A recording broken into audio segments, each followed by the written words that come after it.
episode 3323, How to Help Your Child Dream.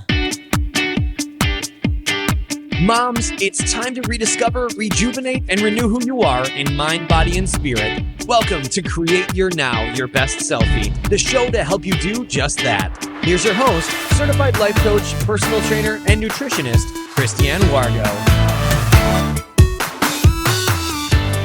Happy day. Get your step on because yes, it's Friday, and that means we get to raise the house. It's Confessions of an Upset Mama, and I want you to do a happy dance because it's the weekend, and that means you are free to let it all hang out. How to help your child dream.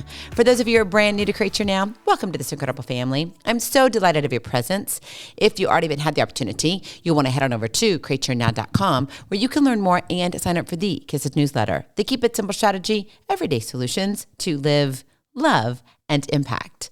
Well, this episode is brought to you by AIM, Inspiring Connection and Community. You know, we can get so bombarded with our schedules throughout the week that we forget to see the little blessings, right? Dream a little dream. And I look at our children. It's easy for our kiddos to get caught up in a whirlwind of daily tasks and responsibilities. They go to school, they have homework, they have so many activities because they have to go and prove themselves before they're even the age of 6 years old, right? I'm probably not stretching that, right? You know what I mean, right? Little room though, for daydreaming and imagination. Learn how to help your child dream so they can step into a bright future. You know, I read a recent study by Child Mind Institute. Over 60% of children age 6 to 12 spend less than an hour a day, 1 hour a day, engaging in creative play or dreaming about their future. Wow. I mean, all I could say is wow.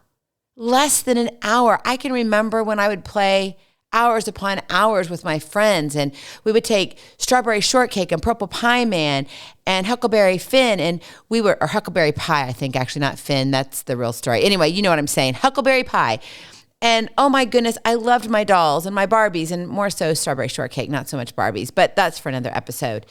And it was this whole thing of dreaming, how to create imaginary play.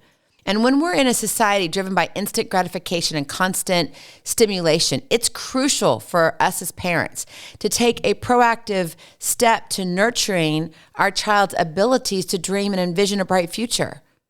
But sometimes we don't do that. We take the easy way out. We think, oh, the school's going to take care of that. Oh, somebody else will cover that. Well, renowned psychologist Dr. Damour emphasizes the importance of fostering a child's imagination.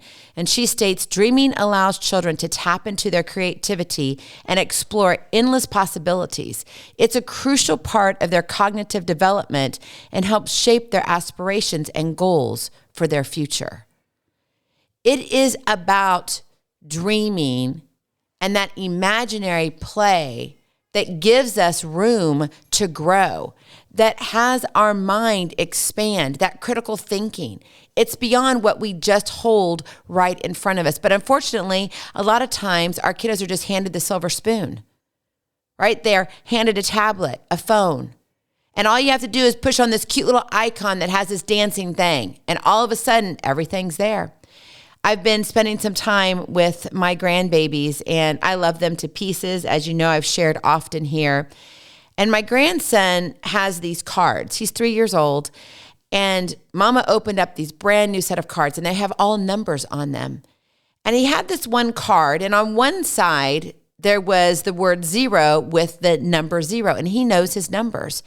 And I asked him, I said, what's that number? And he said 0. But then he immediately turned it over and he goes, what happened? There was nothing on that other side of the card, right? Because 0 means nothing. It's the absence of. There's nothing there. Where the 1, the 2, the 3, they had stuff on the other side that equaled to the number. But for a moment there, he was like, he didn't understand. Like, why is there not something there, Grandma? There should be something there. It made him think. It made him stop. How often are we creating space for our children to think and not where we're just giving them a silver spoon in their hand, a tablet, an iPhone, or a phone, period, a cell phone, right? And I get it. There's a time and a place for that. I do it with my kiddos. Now, my kiddos grew up without that, But we had other mechanisms. We had leapfrog. I know, probably stating my age here, right? There was gaming, but it was different. And they didn't have a lot of kids' games out, so we had to be very, very careful. Movies were best back then, in my opinion. Now they're kind of sloppy, and they need some help. But I look at what we're giving our kids, and we're just giving them just to give.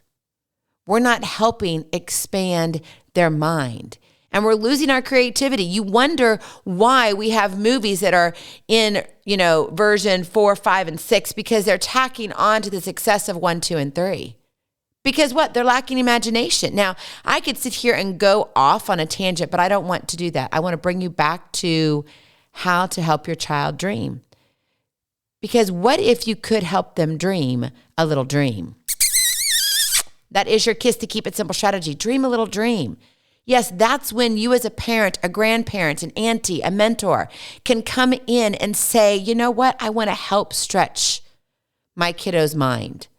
I want them to be able to see that nothing is impossible, right? If you don't have dreams, right? You've got American Idol on now. You've got The Voice. Those are stories about people who have dreams of becoming famous singers. Now, some people would say, oh yeah, some of them shouldn't be on there. And we get that. We get those laughs. But it still starts at a young age. And we've got to look at fostering this for our kiddos. Because if you do not advocate for your child, who will? And I really want you to think about that, because it is not the responsibility of everybody else to take care of your child. It is your responsibility. Hey, I said it was a confessions day, and I'm laying it all out on the table. You are responsible for your child. And if you want to raise them to be bright and allow them to dream a little dream and to expand the vision, their horizons, to have a brighter future, you have got to help expand their mind. That means they've got to have an imagination. They've got to be able to dream a little dream. So what does it look like in real life to do this, to help your child, right? Because I know there's some people who are like, I don't know. I had a discussion with my mom. I love her dearly. And I was like, Mom, I want to write something about imagination with kiddos. And her expertise is early childhood and kindergarten. And I just love that, because we get to go back and forth. And me having 5 of her grandchildren, yes, it's awesome. I had an expert on my side all the time. And so I would ask her questions. Well, guess what? I still ask her questions because I want to dive deeper. And I'll say, oh, I read this. And she'll say, yeah, that doesn't surprise me. And she'll give me an example. One example she said that we can do as parents is really explore what it is for imaginary play, right? So you got to encourage that exploration. And what I mean by that is you want to ask them to be something they're not. What if you were to ask your child to be a tree, to be something in nature, a bird, a rock even? Think about a rock, right? A rock will look different for a 3-year-old to a 6-year-old to a 12-year-old to a 12th grader. And how they perform, how they imagine what a rock is, right? You see a rock is what? Maybe for you, it's very firm. So maybe their muscles are all tight. But what if there's a little soft spot where there's something growing? So maybe their hand is a little bit soft because that's the weak point in the rock. Maybe there's a crack. So maybe they're not all in a ball. Maybe their legs are slightly open to represent that crack in the rock. You see, that's imagination. What about a tree? What does it look like to be a tree? A tree that's blowing in the wind, a tree that is withstanding hard rains, a tree that is in bloom. Those are all different types of trees. And they're going to all look different and act different. We can ask our kiddos to explore things like that. So it expands our imagination and it becomes fun. It's like playing house in a different manner, right? When I was a young kiddo, I don't know why I had this bug, but I did. And when all the cousins would get together, right? My mom and her 2 brothers and all the cousins would come together. For some reason, I thought we needed to put on a play all the time. And I was the director. And I would tell them what to do and how to play this part and to be this part. And then we would go out and perform the play in front of everybody. What do you think that was doing? Well, number one, for me, it was stretching my imagination. But for all the kiddos involved, all my cousins, it was stretching their imagination. Right? Now, do you think they were thinking that? Do you think their parents were even thinking that? Of course not. Think my mom was thinking that? Oh, yes, she was. But what it was doing, it was encouraging this exploration of imagination. So provide your child with diverse experiences and opportunities to explore different interests, right? It might be signing up for art classes. Make sure it's age appropriate, by the way. Maybe it's going on a nature hike and pretending to be a tree as you look at one. Maybe it's visiting museums, right? Maybe your child is loving trains right now. My grandson, he does not get enough of trains. I mean, we go over the railroad tracks, we see trains. It's trains, grandma, trains, grandma. And so everything's about trains. So the more you can explore that, what does that look like? How can you be a train? Expose them to new and exciting experiences. And when you do that, it can ignite their curiosity and spark their imagination. You are stretching them. You are helping them think beyond what they see, meaning what they can actually touch with their hands, what they understand. Go back to the card that said 0. And you flip it over and there's nothing there. What would that look like if you told your child to be a 0? How would they imagine that? How would they describe that? How would they show that?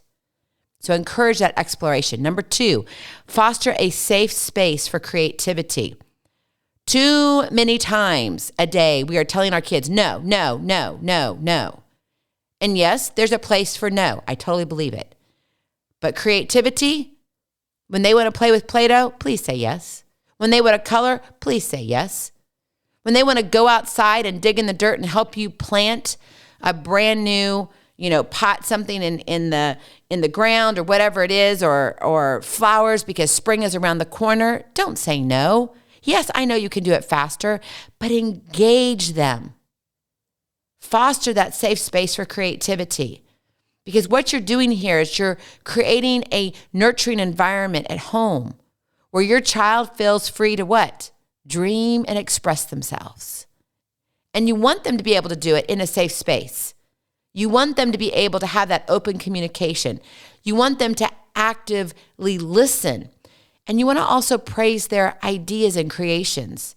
This safe space is going to empower them to think outside the box, right? Dream bigger than what they actually can see and touch in that moment without fear of judgment.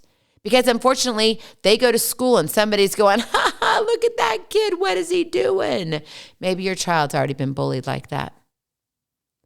Right? I remember growing up, band geek was a thing. Oh, she's a band geek. What about the ones who's a thespian? Nowadays, you don't get it as much, but it still happens. There are more opportunities, but the teasing still occurs. So make your home a safe space for creativity so your child can experiment with his or her own imagination. And finally, number 3, lead by example. You have got to be able to express yourself in a thoughtful manner, right? Age appropriate for your child, please. And show your child the value of dreaming. Show your child the value of setting goals and sharing your aspirations and achievements. When I first started years ago, now over a decade ago, thinking I was going to do a podcast, now we're almost 3,400 episodes in. That is crazy, my friend, to think about it that way. But my kids were little enough that the older ones kind of heard of podcasts, but they really weren't into that. They were doing their own things, doing their own activities with their friends, and that's great. But then Mama actually started doing it. And Mama kept doing it and kept doing it and kept doing it. And days became weeks, became months, became years, now over a decade. And what do you think I showed them? I shared a dream that I wanted to be able to help people around the world. I wanted to serve women in a manner so they could go serve and love their families. So lead by example. And also when you do that, engage in imaginative play. Do it together. Read inspiring stories. That's one of the things my grandson loves. He's like, Grandma, tell me a story. Tell me a story, Grandma. And so some of them, they're fairy tales and I make them up. Some of them are biblical and they're real. Others, sometimes it's just off the cuff. And I don't know how it comes out of my mouth, but it does. Because why? I have stretched my mind and I use my imagination. I think about what he's working towards. I think about where he is in his age and what his interests are, and I create a story around that. So read inspiring stories, tell inspiring stories, discuss plans together as a family. What is it going to look like this summer? Spring's around the corner, warmer weather. Are you going to go to the beach? Are you going to go visit a farm? Maybe go to a place where they make trains? What is it for your family? By modeling a positive attitude towards dreaming, you're going to instill a sense of hope and possibility in your child's mindset. And mindset, my friend, is everything. What you think about, you bring about. Do not put a limit on your child's mind. And unfortunately, there are a lot of parents and grandparents and aunties and uncles who do that. Please do not do that. I told you it was confession day. And this is one of these things that I want kiddos to dream. I don't want them to have any limitations on where their mind can go. Now, obviously, we need to have healthy boundaries, right? We can't be too wild, but we need to let them dream beyond what they can see. Because as you know, dreaming is not just for bedtime. It's a powerful tool to shape your child's future. And when you cultivate a culture of dreaming in your home, you equip your child with the essential skills of creativity, resilience, and ambition. It's like, sign me up. I'll take all of that for my child. And it's going to guide them towards a fulfilling and purposeful life. It's going to help give them direction. And it's going to give them critical thinking skills. Remember, a child's dreams are the seeds of their future success. Nurture them with care and watch them bloom into bountiful blessings. Go in peace, be present, be incredible, be you. I love you so very much. I cannot wait to see you on the other side. Blessings, hugs, and lots of love. We'll talk to you real soon. Have a glorious, blessed weekend. Bye-bye. Feeling inspired, ready to train for life and love your journey? Visit createyournow.com for more incredible resources to help you along the way. We'll see you next time on Create Your Now, Your Best Selfie. And remember, always be sure you consult your physician before beginning any health and fitness plan.